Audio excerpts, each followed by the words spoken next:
इस वक्त आपको स्क्रीन पर शिवसेना उद्धव गुट के राष्ट्रीय प्रवक्ता आनंद दुबे नजर आ रहे हैं। उनके बगल में समाजवादी पार्टी के राष्ट्रीय प्रवक्ता अजीज खान साहब दिखाई दे रहे हैं। उनके बगल में तहसीन पूनावाला आपको दिखाई दे रहे हैं, कांग्रेस का पक्ष रखेंगे।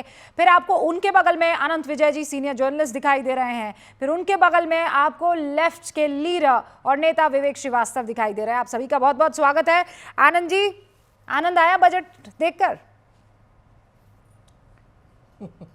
रूबिका जी नमस्ते। सुबह एक शीर्षक चल रहा था अभी थोड़ी देर पहले, थोड़ा इंतजार का मजा लीजिए। शायद ये न्यूज़ 18 इंडिया ही चला रहा था।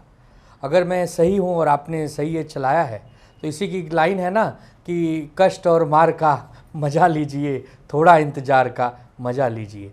3 बार अपनी द्वारा ही चुनी हुई सरकार का मजा लीजिए और थोड़ा इंतजार का मजा लीजिए। खैर, बजट आया, बजट पर लोग अपनी अपनी बातें कह रहे हैं। एक छोटी सी कविता पढ़कर आपकी इजाजत से शुरू करूंगा जी। फिर से पेश हुआ देश का बजट, चल भाई हट मत कर खटपट, करे काम झटपट, क्यों करे अपना समय नष्ट।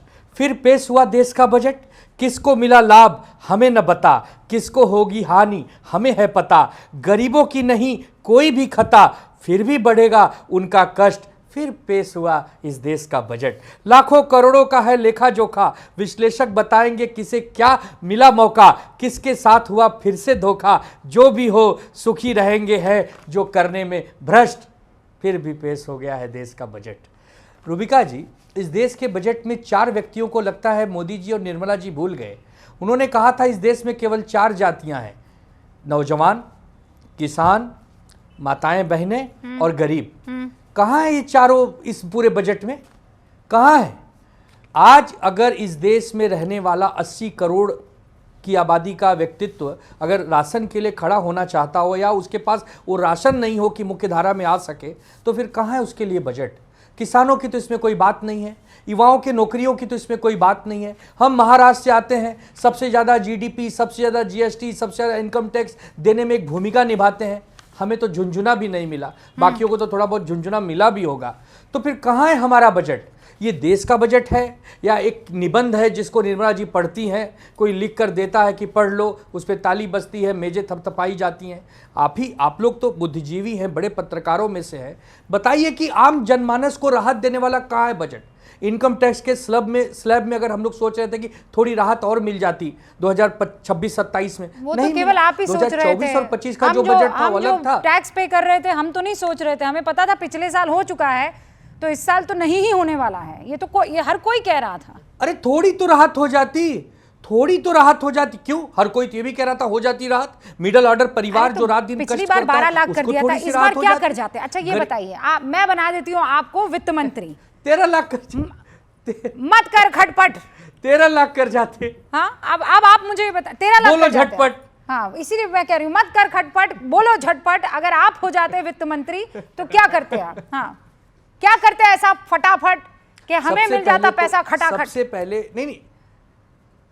सबसे पहले तो जेनजी और मिलेनियर को थोड़ी राहत देने की कोशिश करता। कैसे? स्वास्थ्य और शिक्षा पर खूब दबाकर बजट बनाता। लोगों की शिक्षा, बचपन से जब व्यक्ति पैदा होता है नौजवान और वो स्कूल में पढ़ने जाता है और जब वो कॉलेज के लिए बाहर निकलता है, उसकी शिक्षा पर ध्यान का कहाँ है ये बजट? क्यों न करूं मैं खटपट और कह दूं फटाफट झटपट? अब मैं जल्दी से आपको ऐसे नहीं हूं मैं नटखट। मैं जल्दी से बता देती हूँ फटाफट कि अब तक जेन जी के लिए और महिलाओं के लिए क्या मिला है खटाखट? क्या मिला है खटाखट? देखिए, शी मार्च, ओके, लखपति दीदी कार्यक्रम की सफलता पर आधारित ये नई पहल, सेल्फ हेल्प ग्रुप्स की महिलाओं को क्रेडिट आधारित आजीविका से आगे बढ़ाकर उद्यम मालिक बनाने के लिए कम्युनिटी ओन्ड रिटेल आउटलेट स्थापित किए जाएंगे। सर, आपको सुनने में ये बड़े ऐसा लग रहा हो कि सेंटेंस भर पढ़ दिया है रूबिका लियाकत ने। आप जाइए गांव में और देखिए जीविका दीदियों के क्रेज को, क्या काम कर रही हैं और किस वजन के साथ काम कर रही हैं। कोई इसको झुटला नहीं सकता है, कोई भी नहीं। आनंद जी आप भी नहीं। फिर आप आ जाइए, क्लस्टर लेवल फेडरेशन के तहत इनोवेटिव फाइनेंसिंग से सपोर्ट मिलेगा। आनंद जी ये कह रहे थे, दुबे जी, कि ना महिलाओं के लिए कुछ किया, ना युवाओं के लिए कुछ किया, ना किसानों के लिए। मेरे पास मतलब पूरी लिस्ट है जो इस बार बजट में कही गई है। महिलाओं के लिए हर जिले में एक गर्ल्स हॉस्टल, आनंद जी, और उसके बाद viability gap funding, capital support के ज़रिए।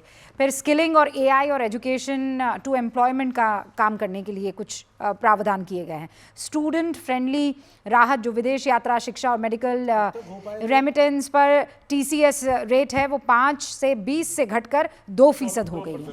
किसानों के लिए भी बड़े ऐलान किए गए हैं। लेकिन ये बातें हम पढ़ते नहीं हैं, बोलते हैं कि इनके लिए कुछ भी नहीं हुआ। ये सबसे आसान हो जाता है कि महिलाओं के लिए क्या, किसानों के लिए क्या, युवाओं के लिए क्या। Just on paper means it is going to come on the ground. आप पिछले बजट में, मैं यहीं पे था सर, बजट सेमीकंडक्टर मिनरल्स निकालेंगे भारत में पिछले साल, फिर उससे भी पिछले साल, फिर आज भी semiconductor. But where are the end results? बताता हूं एंड रिजल्ट का। हम बनाएंगे महिलाओं के लिए हॉस्टल, कोई टाइम डेडलाइन है आपकी? अभी जब There is no time deadline. Policy paper होता है सर, इसमें कोई डेडलाइन नहीं होती है। Please read, agreed. Please know उस अबाउट द पॉलिसी, बजट। अरे बाबा उस पॉलिसी पेपर कब रिलीज होगा? पिछली बार भी यही था, स्कीमें अनाउंस कर दीजिए, बोलिए हो गया। ऐसी बातें ना करो जिसका कोई सिर पैर नहीं होता। बजट पॉलिसी पेपर होता है, इसमें उसका विवेक श्रीवास्तव, बस में आनंद जी आप बात फिनिश कीजिएगा। बस मैं एक चीज ये कह देती हूँ विवेक श्रीवास्तव, आई थिंक आप भूल जाते हैं कि ये वो प्रधानमंत्री है जब ये कहता है कि हर घर जल पहुंचाऊंगा नल से, तो वो पहुंचा देते हैं। ये वो प्रधानमंत्री हैं जब ये कहते हैं कि गरीबों को प्रधानमंत्री आवास योजना के तहत मकान मिलेगा, तो ईंट से ईंट बजा देते, मकान मिल जाता है। ये वो प्रधानमंत्री हैं जो कहते हैं कि डेफिकेशन फ्री है ना, वो ऑब्वियसली उज्ज्वला योजना क्या है? मजाक है क्या? मजाक है क्या? आप लोग हंसा करते थे, आप लोग हंसते थे जब स्वच्छ भारत की बात हुई थी। आप लोग हंसते थे जब प्रधानमंत्री ने कहा था कि मैं हर घर को शौचालय, जो ओपन में शौचालय होता है, उससे मुक्त करा दूंगा। आप लोग खींची करके हंसते थे। आज क्या हो रहा है? यू गिव मी, आप मुझे बताइए कि आज आंकड़े क्या कहते हैं?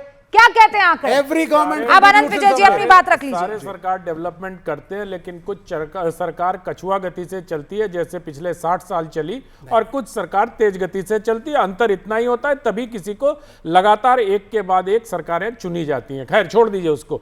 अभी आनंद दुबे ने बड़ी अच्छी कविता सुनाई। जब उनकी कविता समाप्त हो रही थी तो मेरा मन कर रहा था कि मैं पूछूं कवि कहना क्या चाहता है।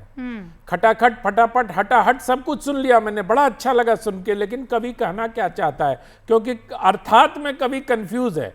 तो मैं ये कह रहा हूं कि इस पूरे देखने के बाद मुझे एक क्या करें, इनके विपक्षी नेताओं के बयान सुनने के बाद मुझे 20-22 साल पहले की एक कहानी याद आ गई रूबिका जी। उस समय बजट 5 बजे पेश हुआ करता था और अखबारों में बड़ी समस्या होती थी कि इतनी जल्दी समझो और उसको बना लो। तो हमने एक नेताजी को फ़ोन किया, अब स्वर्गीय हो गए, छोड़ दीजिए, मैं उनका नाम नहीं लेता हूँ। तो उन्होंने छूट, बजट खत्म होते ही हमने फ़ोन किया, छूटते ही कहा बजट जो है ये गरीब विरोधी है, मध्यम वर्ग के खिलाफ है, और बाकी जो चाहो आप लोग लिख लो। ये सच बता रहे हैं? ये मैं सच्ची घटना बता रहा हूँ। तो हमने ऐसे लोगों को देखा, नेताओं को, तो इसलिए विवेक श्रीवास्तव जी जब कहते हैं बजट से अपेक्षा करते हैं कि इसमें टाइम फ्रेम क्यों नहीं है, तो मुझे सिर्फ वही नेताजी याद आते हैं जिनके पास रेडीमेड आंसर होता था कि ये गरीब विरोधी बजट है, ये मध्यम वर्ग विरोधी बजट है, इसमें विकास की कुछ नहीं है। आपका रिकॉर्ड ही ऐसा है सर। मैं तो आपके समय की बात बता रहा हूं। 25 साल पहले नरेंद्र मोदी नहीं थे। मैं दूसरी बात ये कह रहा हूं कि आप आ जाइएगा। मैं सिर्फ इतना कह रहा हूं कि विपक्ष को पहले बजट के डॉक्यूमेंट को पढ़ना चाहिए, क्योंकि आज सेंटिमेंट्स के आधार पर और इन लोगों के बयान को सुनते हुए सेंसेक्स 2500 पॉइंट नीचे चला गया, जो करेक्ट होकर फिर 700-800 पर आ गया। All right Anand ji, 10 second. हाँ 10 सेकंड। बहुत, मैं आनंद जी को खुश कर देता हूं। बहुत प्यारा बजट है, बहुत न्यारा बजट है, ये हमारा बजट है। बहुत खुशियां हैं, चारों तरफ घी की नदियां बह रही हैं, चारों तरफ गंगा और जमुना जैसी सबके जीवन में खुशियां बह रही हैं। हम लोग बहुत प्रसन्न हैं, सभी के पास नौकरियां हैं, सभी माताएं बहनें सुरक्षित हैं, सभी के पास अपना घर है, हमारे घर में लॉटरियां लगी हैं, डॉलर जो है घट के 5 रुपए हो गया है, सोने और चांदी के दाम 20 रुपए किलो है। बजाओ ताली, बजाओ ताली। अरे भाई खुश हो गए अनंत जी? अगर आप खुश प्रसन्न न हुए हो तो कलेजा निकाल के दे देता हूँ। मैं बताता हूँ, कलेजा निकाल के रख देता हूँ। मैं बताता हूँ। खुशी तो आपकी मुंबई के इलेक्शन में भी दिखी थी और उसके बाद अभी महाराष्ट्र में भी दिखेगी। मैं सिर्फ इतना कहना चाहता हूँ, आप और आपके चीयर लीडर जो मेरे साथ बैठे हैं ताली बजा रहे हैं आपकी बातों पर, आधारहीन बातें हैं। बजट को इतने हल्के में मत लीजिए। ये बजट मोदी सरकार के मिड टर्म बजट है, ये 2 साल के बाद का बजट है, इसको समझिए। और अगर किसी ने विकसित भारत का लक्ष्य रखा है तो उस लक्ष्य को पूरा करने की, आप तो ऐसी हल्की बातें कर रहे हैं, 1 लाख रुपए बढ़ा देते। अरे भाई, इस देश ने अभी इनकम टैक्स का पिछले साल सारा देखा रिफॉर्म, अरे बोल रहा हूं, रुक जाओ भाई, बीच में बोलने की आदत आप लोगों की, कम्युनिस्टों की यही दिक्कत है। 5 लाख कर दो। दूसरी बात, आप मालिक हो, आप सरकार हो, आपके हाथ में पावर है। सर, मैं 10 सेकंड दे दीजिए मुझे, मैं अपनी बात पूरी कर लूं। मेरे 3 और मेहमान इंतजार कर रहे हैं ना सर। हाँ। और इसी सरकार ने अभी 2 महीने पहले छठ के समय बचत उत्सव मनाया था जीएसटी रिफॉर्म करके। इसलिए ये ना कहिए कि मिडिल क्लास को कुछ नहीं मिला, ये साल भर चलने वाली प्रक्रिया है। नौकरियों का कोई आंकड़ा नहीं दिया। ऑलराइट, ओके, रुक जाइए, पहले 3 और मेहमान, उसके बाद आप लोग डिबेट कर लीजिएगा। तहसीन पूनावाला भी यहाँ पर है। तहसीन, आप अनंत जी के साथ हैं कि आनंद जी के साथ हैं? मुझे आनंद है कि मैं अनंत जी के साथ हूं। बजट में कुछ नहीं है। हमने अपेक्षा की थी राम की, बट ये राम विरोधी सरकार ने कुछ नहीं दिया। राम से हमारा मतलब था, हम चाहते थे रेगुलेशन में थोड़ी सी आसानी हो जाए। इन्होंने अगर 1 दिन का डिले हो गया इनकम टैक्स फाइलिंग में तो 75,000 रुपये, और 1 महीने का डिले हो गया तो 1.5 लाख रुपए की इन्होंने मिडिल क्लास पे प्रहार कर दिया। हमें लगा था ऐसे आर्टिफिशियल इंटेलिजेंस का जो एक पॉलिसी मैप बनेगा, इन्होंने जुमला तो दे दिया आर्टिफिशियल इंटेलिजेंस का, लेकिन पॉलिसी मैप, क्योंकि बजट में मैं मानता हूं कि हम बाकी चीजें नहीं बोल सकते, पॉलिसी जो आगे की पॉलिसी है वो भी नहीं दे पाए। और मॉनेटरी पॉलिसी एम से हम चाहते थे वो ठीक हो जाए। आपके दर्शकों को बता दूं कि जब मनमोहन सिंह जी की सरकार खत्म हुई तब टोटल देश पे जो डेट था वो था 56 लाख करोड़ रुपए। आज 2,14,000 करोड़ रुपए और 17% हमारा जीडीपी, 17 लाख करोड़, नहीं 17 लाख करोड़ सालाना हमारा डेट सर्विसिंग के लिए जाता है। और एसटीटी इंक्रीज कर रहे हैं सर, एक सेकंड सर, और एसटीटी बढ़ाकर एलटीजीसी और एसटीजीसी को कम नहीं करते, जो मिडिल क्लास पर और इन्वेस्टर्स पे प्रहार किया है। रिकॉर्ड एफपीआई बाहर गया है $18.4 बिलियन। इन्होंने पहली सरकार है जिन्होंने स्टॉक मार्केट पे प्रहार किया है, हमला किया है। हम ये भी चाहते थे, मैं अपनी बात समाप्त करता हूं, कि हमें गीता मिले, ग्रोथ जो इंक्लूसिव हो और टेक्नोलॉजी जो एडवांस्ड हो। डेटा सेंटर तो अनाउंस कर दिए, सुनिए रूबिका जी, डेटा सेंटर तो अनाउंस कर दिए, लेकिन डेटा सेंटर के लिए जो इंफ्रास्ट्रक्चर की पॉलिसी वो अनाउंस करना भूल गए। कैसे अनाउंस होगा? रेयर अर्थ माइनिंग तो अनाउंस कर दिए, लेकिन सिंगल विंडो क्लियरेंस देना बंद कर दिए। आज तक इन्होंने कुछ नहीं किया, ना हमें राम मिला, ना गीता मिली। सरकार ने सिर्फ हमें दी जुमला और हम पे किया अटैक। हाँ, बहुत बढ़िया। अजय आलोक जी, सेविंग सबसे कम है। ओके, अजय आलोक जी, ना गीता मिली ना राम, तहसीन को ना राम मिले ना माया। देखिए रूबिका जी, देखिए गीता, रूबिका जी, पूरा देश जानता है कि राम भी मिला, राम मंदिर भी मिले, गीता हमारे पास ही रहती है, गीता की सौगंध हम खाते रहते हैं, अलग बात है। बाकी लोग को ना राम में मतलब है ना गीता में मतलब है। ये लोग एक चीज़ भूल जा रहे हैं कि ये कंटिन्यूटी का बजट है। ये मोदी सरकार का लगातार 13वां बजट है जिसको कंटिन्यूटी में लिया जाए। और ये उन्होंने ठीक कहा अनंत विजय जी ने कि ये second budget of this term है, और कितनी ठोस आधारभूत संरचना की गई है। गंगा यमुना नदी की बात कर रहे थे, तो इसी गंगा यमुना नदी पे डेडिकेटेड वाटर कॉरिडोर बन रहा है जो कि ट्रेड के लिए काम देगा। इसी गंगा नदी में पटना में शिप टर्मिनल, बनारस में शिप टर्मिनल बना जा रहा है जिसमें शिप्स बनेंगे। क्या इससे रोजगार जनरेशन नहीं होगा? डेडिकेटेड साथ साथ ट्रेन के फ्रेट कॉरिडोर बने हैं जिससे एक्सक्लूसिवली ट्रेड बेनिफिट्स होंगे। क्या इससे बेनिफिट नहीं होगा? सेमीकंडक्टर्स के लिए 40,000 करोड़ रुपए सैंक्शन दिए गए हैं कि सेमीकंडक्टर, और सेमीकंडक्टर के साथ उसको जोड़ा गया है कि dedicated rare earth mineral corridor, Kerala, Telangana, Tamil Nadu, Orissa, कि ये वहीं से रेयर अर्थ लाएंगे, प्रोसेस करेंगे। इसमें सारे प्राइवेट प्लेयर्स होंगे तो उसमें जॉब जनरेशन नहीं होगी। ये सब एक इतना विस्तृत इंडस्ट्रियल इंफ्रास्ट्रक्चर प्रोजेक्ट है। पहली बार, एक बार जब मैं पिछले 20 साल का रिकॉर्ड चेक कर रहा था तो भारत में कभी ऐसी सिचुएशन नहीं हुई कि जब हमारा ग्रोथ रेट 6.8 से 7.2% जाए और फिजिकल डेफिसिट हमारा 4.3-4.4% रहे। पिछले 20 साल में ऐसा नहीं हुआ। ये इसलिए हो पाया क्योंकि ये कंटिन्यूड पॉलिसी है for the last 11-12 years which is going on.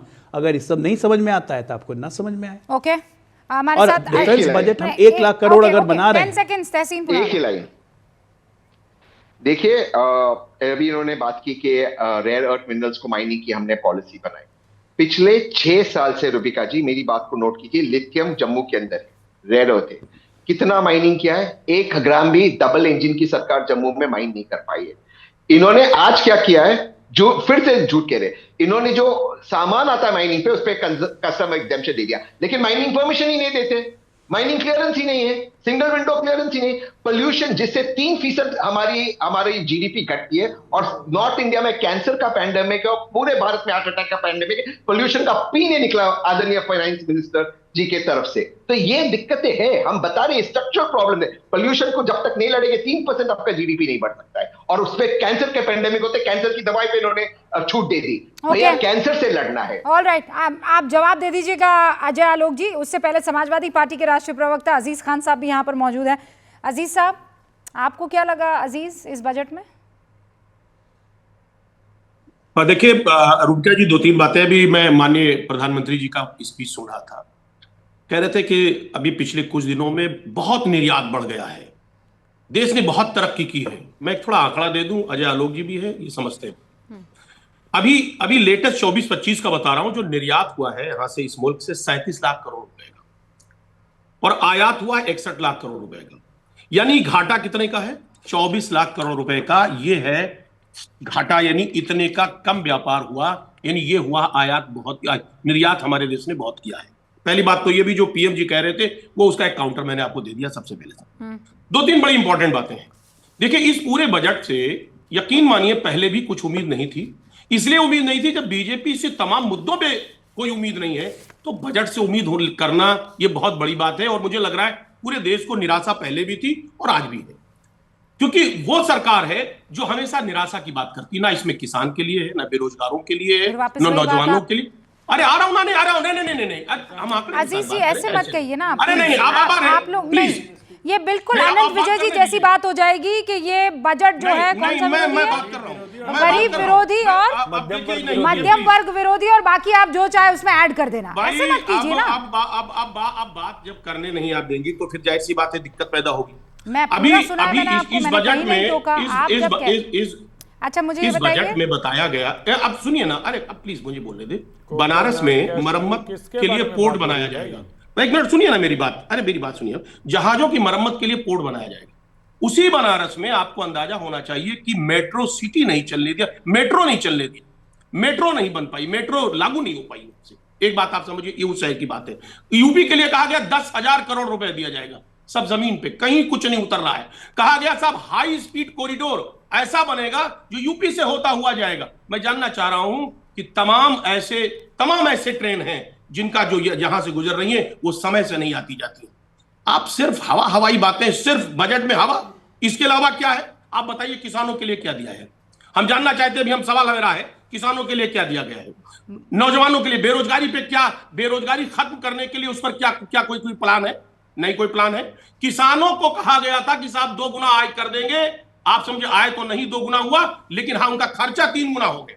आज की रेट में आप देखिए डीजल का, यूरिया का, उसके बाद उनकी बुवाई जुताई सब चीजों का रेट क्या हुआ, सारी चीजें बढ़ी, यानी 3 गुना खर्चा। अब ये नहीं, आप लोग हमेशा एक बहुत देखिए, आप विपक्ष में आपको ये कहना चाहिए, बिल्कुल कहना चाहिए। मैं बार बार ये बात कह रही हूँ, विवेक श्रीवास्तव भी इस चीज को समझते, इससे पहले भी जब हम डिबेट कर रहे थे। कंस्ट्रक्टिव क्रिटिसिज्म मुझे समझ में आता है, लेकिन बगैर सर पैर की बातें मेरे समझ में नहीं आती। आप लोग कहते हैं रोजगार कहाँ है, रोजगार कहाँ है। मुझे ये बताइए इसका मतलब क्या होता है कि 2014 में ईपीएफओ अकाउंट जो होते हैं वो लगभग 3,49 करोड़ लाख होते हैं, ठीक है, और ये 2025 में बढ़कर लगभग 8 करोड़ हो जाते हैं। ये ईपीएफओ अकाउंट कौन खोल रहा है? चिड़िया। 8 करोड़, लेकिन देश की आबादी क्या है? देश की आबादी क्या है? मजाक मत कीजिए, आप कह रहे हैं रोजगार नहीं है, नहीं आप बिल्कुल don't change the goal post, आंकड़ों पर बात कीजिए। 3 करोड़ जो 2014 में था वो 8 करोड़ कैसे हो जाता है? कैसे हो जाता है? देश में 5 करोड़ कोई फिगर है ही नहीं, कैसे हो जाता है जब रोजगार नहीं है? आप देखिए, आप कहते हैं टूरिज्म बढ़ेगा, मंदिर बनेंगे, टूरिज्म होगा, है टूरिज्म है तो इंजीनियर वहां जाकर के मंदिर में काम करेगा क्या, या डॉक्टर वहां काम करेगा, वकील काम नहीं करेगा, तो CA क्या काम बावर्ची ने करेगा? बनाया मंदिर? You have to तो क्या बावर्ची ने बनाया मंदिर? बाकी लोगों का एम्प्लॉयमेंट कर्ची में बनाया मंदिर? कैसे बनाया था मंदिर? सेल्स के लड़के, इंजीनियर मार्केटिंग चाहिए के होता है लड़के, ना। MBAs कहाँ जाएंगे? वो जो वहां पर सड़क बनाई है वो किसने बनाई है? टोटल अनएम्प्लॉयमेंट किसने बनाई है वो? बीटेक करने के बाद 10-10, कोई भी 15-15 हवा हजार में की बात नौकरी करने नहीं मिल रही लगते हैं। इंजीनियर्स को। इतनी सड़कें बन यही रही ग्रेटर हैं, नोएडा के कॉलेजेस रोजगार में। कहाँ से आ रहे हैं? मैं हाँ। आंकड़ों पर बात करती हूँ तो मैं भी आप आंकड़ों उधर पे पूछ बात कर जाते रहा हूँ हैं, आपसे। मैं वहां पहुंचती हूँ, किसने बनाया? अच्छा बताइए, बिल्डिंग कौन बनाता है? कौन बनाता है बिल्डिंग? तो भाई बिल्डिंग ठेकेदार बनाता है, मजदूर बनाता है। हाँ। ठीक है ना? इंजीनियर नहीं होता उसमें? इंजीनियर देखिए, ये हवाई वाली बातें हैं। हवाई क्या होता है? आपको मानना उसमें पड़ेगा, इंजीनियर होता है कि नहीं होता जहां है? हम बैठे हैं देश की राजधानी के पास, अरे नोएडा, राम ग्रेटर मंदिर को नोएडा के इंजीनियर ने कॉलेजेस में बनाया है? इंजीनियरों को राम 15 मंदिर को से 20 इंजीनियर ने हजार की बनाया नौकरी है नहीं मिल प्रभु, रही। या बावर्ची ने बनाया है? ये बताइए मुझे। Unemployment also. No, you tell me, employment generate नहीं हुआ जब राम मंदिर बना?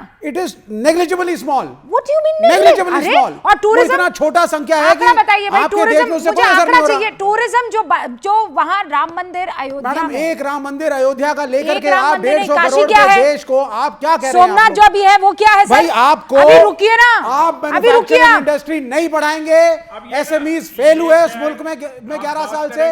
You have to grow it out. सुनिए, आप बात करेंगी पर्यटन की तो आप नहीं, चले नहीं, जाना नहीं, राम नहीं, मंदिर सर, पे। सॉरी, जब बात सॉरी, करेंगे सॉरी, राम सॉरी। मंदिर, अजय आलोक जी, यहाँ सुना आपने, चाहे वो विवेक श्रीवास्तव हो, अजीज खान हो, वो सब ये कह रहे हैं कि ये धता है, ये केवल पेपर्स पर नंबर चमक रहे हैं और कुछ भी नहीं है। And then the favourite word, किसान, युवा और क्लाउड कंप्यूटिंग के नाम पे, अरे वो नहीं, क्लाउड कंप्यूटिंग नहीं, 2047 तक जो का फेवरेट टैक्स शब्द है वो बोलिए ना। नहीं, महिला, ये भी फेवरेट है, उन्होंने महिला, बनाया। महिला, किसान, नौजवान, माता, बहन हाँ, और गरीब, हाँ, ठीक है, आगे लाइन पर आ गया। 4 जातियां, हाँ, ओके। 4 जातियां। आज तो विवेक श्रीवास्तव तो हमेशा ही स्क्रीन पर आकर और ये बातें कहते हैं, लेकिन आनंद दुबे जी और अजय आलोक जी दोनों स्क्रीन पर।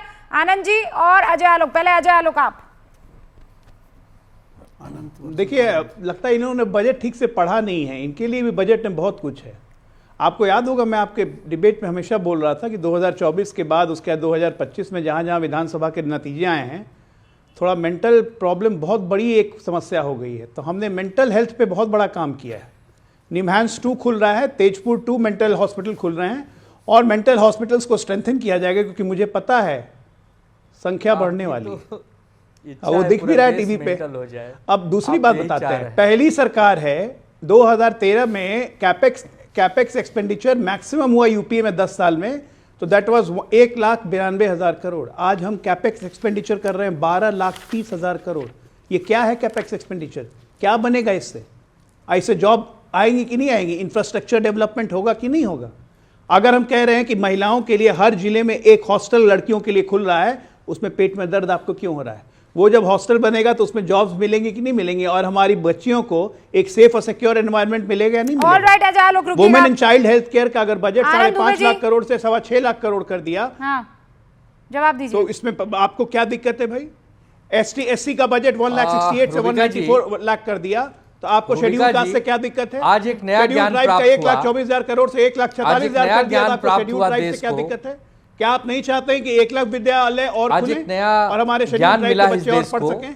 कि अगर आप बजट की खामियां निकालेंगे तो आप मेंटल हो जाएंगे। नहीं तो आपके लिए मेंटल हेल्थ वाला है ऑप्शन। हाँ, वो उसी पर आ रहे हैं। हाँ, आनंद जी। रूबिका जी, एक नया ज्ञान प्राप्त हुआ कि अगर आप बजट की खामियों को बताएंगे तो आप मेंटल हो जाएंगे, और आपके लिए अस्पताल बनने शुरू हैं। इस सरकार की कितनी बड़ी उपलब्धि है कि मेंटल हॉस्पिटल का काम बड़ी तेजी से चल रहा है। वैसे ही जैसे बिहार में चुनाव के पहले एम्स के काम चल रहे थे, बना कि नहीं? आप तो डॉक्टर है ना अजय भाई, वो लेकर अपना ऑपरेशन करने वाली मशीनें वो पहुंचे कि नहीं वहां? आप नहीं, इंसान मिले तो मेढक का ही कराइए, कम से कम कोई वीडियो डाल दीजिए ताकि हम लोग को लगे कि एम्स एकदम ललकार रहा है। जब बजट पढ़ा जा रहा था तो बाजार धड़ाम से गिर पड़ा, सेंसेक्स, निफ्टी, शेयर मार्केट सब मुरझाए हुए थे, सब इतना ताली बजा रहे थे, क्या बजट है, वाह भाई वाह, शानदार है, जानदार है, धुरंधर है, क्या क्या बातें आप कर रहे थे। अगर आपको लगता है कि आपकी कसीदों में कविताएं हम लोग पढ़ा करें तो हम लोग कसीदे भी पढ़ेंगे।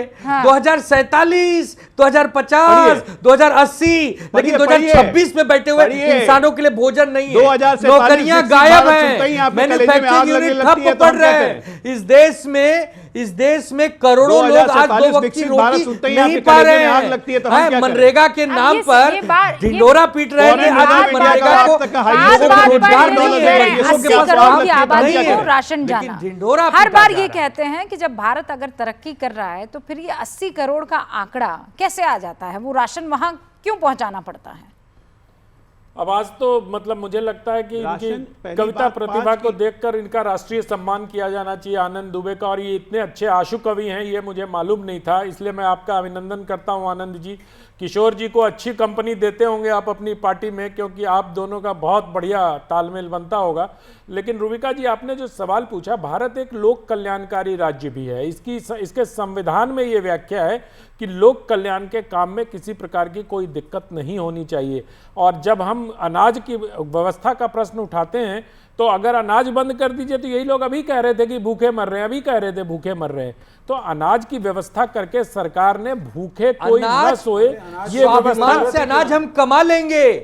हमारी जिंदगी बेहतर बनाने में काम दीजिए। हमारे हृदय में राम और हाथों को काम दीजिए। फिर घूम लोगों में राम और बगल में फिर मजबूरी। घूम फिर कर बात वही आ व्यक्ति है जाती है, आपकी काम मजबूरी। दीजिए। मतलब आप मुझे ये बताइए कि इन 11 सालों में जो ईपीएफओ अकाउंट्स खुले हैं, जिस तरीके से स्टार्टअप सामने आए हैं, अरे अकाउंटवा में पैसवा भी तो होना चाहिए, जो गिग रूबिका जी। वर्कर्स आए हैं, अकाउंटवा वो में कहां से पैसवा आ भी गए तो होना हैं? चाहिए। रूबिका जी, आज हमारा देश ये जो आप स्टार्टअप्स में तीसरे नंबर पे है। कितने यूनिकॉर्न इस देश में हैं युवाओं ने बनाए 11 साल में, आपको पता है? और कितने सुनिकॉर्न तैयार हैं यूनिकॉर्न बनने के लिए, ये भी नहीं पता होगा। 2014 के पहले इस देश ने स्टार्टअप का नाम सुना था क्या? की देश में आनंद दुबे जी, 2014 के पहले इस देश ने यूनिकॉर्न का नाम सुना था क्या? नहीं सुना था, नहीं सुना था यूनिकॉर्न का नाम। और कैंपा कोला, ये सब फर्विलस बातें मत किया करिए। आप प्रोफेसर, यू आर प्रोफेसर, पहले प्रधानमंत्री के रूप में मोदी जी को भी कोल्ड नहीं ड्रिंक्स सुना था। मैन्युफैक्चर्ड वो बाय तो 14 इंडियन में आए मोदी बिजनेसमैन, जी। जिनको बंद करा के पेप्सी कोक चले हैं sir. Tehseen Poonawalla, It's a fight between हमारे between this व्यूअर है nation. श्रीकांत दरगत, वो ये कह रहे हैं रूबिका जी। जी, आनंद दुबे जी से पूछना कि इनको बजट में सिर्फ 2 चीजें समझ में आ रही है क्या, इनकम टैक्स और रोजगार। आनंद दुबे जी और आप लोगों की जब सरकार वो थी, मैंने बोला। कितने रोजगार आपने दे दिए? और मत भारत की बात मत कीजिए, आप महाराष्ट्र की ही बता दिए। आप दोनों महाराष्ट्र से ताल्लुक रखते हैं ना, कितने दे दिए? और कितना आसान हो जाता है कि सरकार आई और आपने रोजगार दे दिया, कितना आसान होता है? मैं पहले जवाब दे दूं? डॉक्टर मनमोहन सिंह साहब जब हाँ, मैं जवाब दे देता हूं। साथी को नहीं कोई बात नहीं, मैं बोल देता हूं। रूबिका जी, बात रोजगार की यहाँ आती है कि सरकार के अंदर जब ये कहती है कि उनकी उपलब्धि है कि उन्होंने इतने सारे यूनिकॉर्न्स या ईपीएफओ का आप डेटा देते हैं। सबसे पहले तो ईपीएफओ का डेटा होता ही नहीं रोजगार का प्रमाण।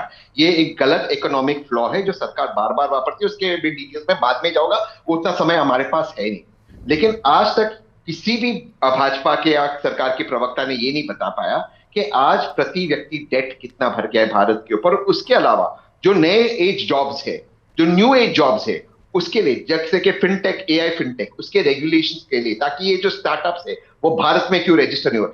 अधिकतर स्टार्टअप्स, अधिकतर एचएनआईज भारत छोड़ते दुबई जा रहे हैं। आज दुबई में सबसे ज्यादा इन्वेस्टमेंट भारत के बाद और इंग्लैंड के बाद सबसे ज्यादा। Please I request you, I give please, मुझे बात करने दीजिए, फ्लो मत। सबसे ज्यादा एचएनआईज इंग्लैंड से ज्यादा भारत, इंग्लैंड के बाद भारत छोड़ के आज वो दूसरे देशों के अंदर जा रहे हैं। दूसरी चीज, और फिर मैं उस पर आंकड़ों के ऊपर आ जाता हूं। आज जब आप कहते हो कि हम 80 करोड़ लोगों को रोजगार अनाज देते हो, वो आप अनाज दे रहे हो, आप कार्बोहाइड्रेट्स दे रहे हो, प्रोटीन की आप योजना नहीं कर पाए हो। आपने लोगों को हैंडआउट्स पे मजबूर कर दिया है। आपकी प्रोटीन की योजना ना होने के कारण आपका जो प्रोडक्टिविटी है वो 4 साल तक कम हो गया है। जो आपके एवरेज स्पैन है, आप नौकरियां कर सकते हैं। आप सरकार की प्रोटीन योजना क्या है कि आप लोग, हम इसके खिलाफ नहीं, हम वेलफेयर स्टेट के लोगों को आपको प्रोटीन देना है। आप उनको अनाज और कार्बोहाइड्रेट खाली होता है, उनको पहले पेट भरना होता है। तहसीन भाई, ये मेरे भाई, ये पूछो ना कांग्रेसियों से। 11 साल हो गए आपको कांग्रेसियों से पूछें। मैं सिर्फ ये कह 11 साल आप सत्ता में बीजेपी वाले किससे प्रश्न पूछे? थोड़ा सीरियस बात कर ले तहसीन भाई। इस मैं देश थोड़ा सा में तहसीन भाई, इस देश में 127 यूनिकॉर्न है अभी, और यूनिकॉर्न का मतलब आप समझते हैं मुझसे बेहतर समझते जी, हैं। मैं बिल्कुल और समझता कितने सुनिकॉर्न यूनिकॉर्न बनने के लिए दस्तक दे रहे हैं, ये भी आप बेहतर समझते हैं। आपने कहा कि ज्यादातर HNI दुबई जा रहे हैं। कृपया देश को बताने का कष्ट करें कि उसका परसेंटेज कितना है। Yes, सिर्फ इस 2 तरह लाख मैं की इसका जवाब बातें दे देता करके हूं। देश को मैं गुमराह जवाब करना नहीं, बंद जवाब कर देता दीजिए हूं। सर। सर आनंद जी, मैं आपकी बहुत आदर करता हूं और आपके साथ डिबेट मैं भी करता हूं सर। मैं हमेशा प्रिपेयर होता था। सबसे अधिक लोगों ने 2,50,000 से अधिक भारतीयों ने अपना पासपोर्ट छोड़ा। मैं जो बाहर के उसकी सर, गिनती में, वो तो पासपोर्ट 1 आपने मिलियन हो HNI गया। बोला है सर। आपने very specifically you told HNI, high net worth individual का ये आंकड़ा दीजिए सर। हाई नेटवर्थ इंडिविजुअल का आंकड़ा दीजिए सर। पासपोर्ट छोड़ने वाले को बरगलाइए मत सर, प्लीज। तहसीन भाई, आप बहुत समझदार, बहुत पढ़े लिखे व्यक्ति हैं और आपको पूरा देश सुनता है। आपको पूरा देश सुनता है सर। बात नहीं आएगी तो मैं चुप All बैठ right, जाऊंगा। wait, let him finish. हाँ, बोलिए। 2,50,000 भारतीयों ने पासपोर्ट छोड़ के उन देशों की सिटीजनशिप ली है जिनके लिए जिनकी जो हमारे से इकोनॉमिकली हायर देश है, और ये हाई नेटवर्क इंडिविजुअल्स है, और high network individual millionaires 1 million यानी कि 10 लाख भारतीयों ने पिछले 10 साल में छोड़ा है। यानी कि टोटल आंकड़ा होता है 12.5 लाख, दुनिया का दूसरा सबसे हाईएस्ट। और उसके साथ अगर आप गिनती कर दें सबसे हाईएस्ट सुसाइड की, तो सबसे ज्यादा बेरोजगारी पता चलता है भारत में, और हाई नेटवर्क इंडिविजुअल देश छोड़ते जाते। ये सीधा आंकड़ा है। तहसीन भाई, मैं आपकी बड़ी इज्जत करता हूं। आप हमेशा तथ्यों पर बात करते हैं, विवेक श्रीवास्तव जी की तरह हवाई बातें नहीं करते। लेकिन आज बहुत क्षमा के साथ मैं ये कहना चाह रहा हूं कि आप बिल्कुल हवाई बात कर रहे हैं। और आपने 12.5 लाख की जो फिगर दी है, उसमें आप अभी भी HNI नहीं बता पा रहे सर कि कितने हाई नेटवर्क इंडिविजुअल ने भारत छोड़ा है। आप देश को भ्रमित करना प्लीज छोड़ दीजिए। आनंद विजय जी, वो कह रहे 10 लाख, कह रहे 10 लाख कह रहे हैं। छोड़ नहीं सकते, मैं तो चुनौती दे सकता। अरे आपके सब्जेक्ट डोमेन, नहीं सब्जेक्ट डोमेन बिल्कुल है सर, बिल्कुल है सर। आपके पेमेंट से बाहर है सर, छोड़ दो। अजीज खान और अजय आलोक कुछ कह रहे हैं। पहले अजय आलोक, फिर अजीज भाई। नहीं 80 करोड़ लोगों को राशन देना पड़ रहा है। अनंत विजय के वेट, पहले अजीज खान के पास ज्यादा सीटें हैं सर, रुक जाइए। पहले अजीज खान बोलने दे प्लीज, मुझे बोलने दे सर प्लीज। मुझे सीरियसली सुन लीजिए, आंकड़े के साथ बात कर रहे हैं। देखिए, इकोनॉमिक सर्वे 25-26 की बात करूंगा मैं। इकोनॉमिक सर्वे 25-26 में 10.05 करोड़ ग्रामीण जो परिवार हैं उनको जो है वो गरीबी का मार झेल रहे हैं। ये भी रिजल्ट आया हुआ है। एनडीए खुद, ये सरकार खुद ही कह रही है कि सब 80 करोड़ लोगों को मैं राशन देता हूं। एक बात। दूसरी बात, अभी जो बात जिस पर डिस्कशन हो रहा था, बहुत इंपॉर्टेंट डिस्कशन हो रहा था कि कितने लोगों ने इन्वेस्टमेंट बाहर किया है। मैं आपको आंकड़ा एग्जैक्ट दे रहा हूं। 2023 में 1 लाख करोड़ विदेश में इन्वेस्टमेंट किया गया। इसका हम बताएंगे कहां से आंकड़ा है, बता रहा हूं। और 2024 और 25 में अभी लेटेस्ट ये 225 लाख करोड़ का इन्वेस्टमेंट बाहर हुआ है। हमारे इंडिया के लोगों ने इन्वेस्ट किया है। वो अपने देश पे भरोसा करने के बजाय उन्होंने विदेशों पे भरोसा किया। एक आंकड़ा, ये सुनिए मेरी बात, 1 मिनट कंप्लीट करने दें। ये बात नहीं, नो ठीक है, कंप्लीट कीजिए। दूसरी बात, मैं किसानों के बारे में बताऊंगा कि केसीसी लोन एनपीए हुआ है 42%। इस वक्त किसानों की बात मैं कर रहा हूं, इस वक्त पिछले 5 वर्षों में। एक बात, केसीसी आउटस्टैंडिंग जो है 2014 में जो 4.26 लाख करोड़ था, वो 2014 इस समय लेटेस्ट आप समझिए वो 10.5 लाख करोड़ रुपया हुआ है। यानी केसीसी आउटस्टैंडिंग इतना हो गया, यानी लोगों ने इतना लोन लेना शुरू कर दिया, किसान परेशान है। खेती के लिए कर्ज देखिए 8.45 लाख करोड़ से बढ़कर अभी लेटेस्ट आप समझिए कि कितना हो गया, 25.48 लाख करोड़। क्या कहना मकसद, आप सुन लीजिए। अब जिस तरीके से आप बात कर रहे हैं, आप लोग आप ही लोग कहते हैं, तहसीन पूनावाला, अजीज खान साहब, आप ही लोग कहते हैं कि मोदी सूट बूट की सरकार है, ठीक है। ये सिर्फ और सिर्फ बिजनेसमैन को, उद्योगपतियों को फेवर करते हैं। फिर आप कहते हैं सारे उद्योगपति छोड़कर जो है वो दुबई चले जा रहे हैं। अब बोलने नहीं देंगे। ये कौन सा तर्क हुआ सर? या तो सब कुछ किया जा रहा है उद्योगपतियों के लिए, फिर आप कह रहे नहीं सारे उद्योगपति। आप देखिए इतने सारे जो हाई नेट इनकम वाले हैं, वो सब के सब जा रहे हैं दुबई। दोनों में से एक सच हो सकता है सर, दोनों में से एक सच हो सकता है। दोनों सच है रूपिका जी, मैं समझा सकता हूँ अगर आप मुझे हमारे इजाजत देश का जो किसान है, कंप्लीट करने दीजिए रूपिका जी, मैं आपको इजाजत दूं। हमारे अगर देश आप का इजाजत किसान दें, किस तरह परेशान है। अरे यार किसान अभी किसान की आपने पहले उद्योगपति की बात की, ठीक है मैं एक एक करके आना चाह रही हूँ ना।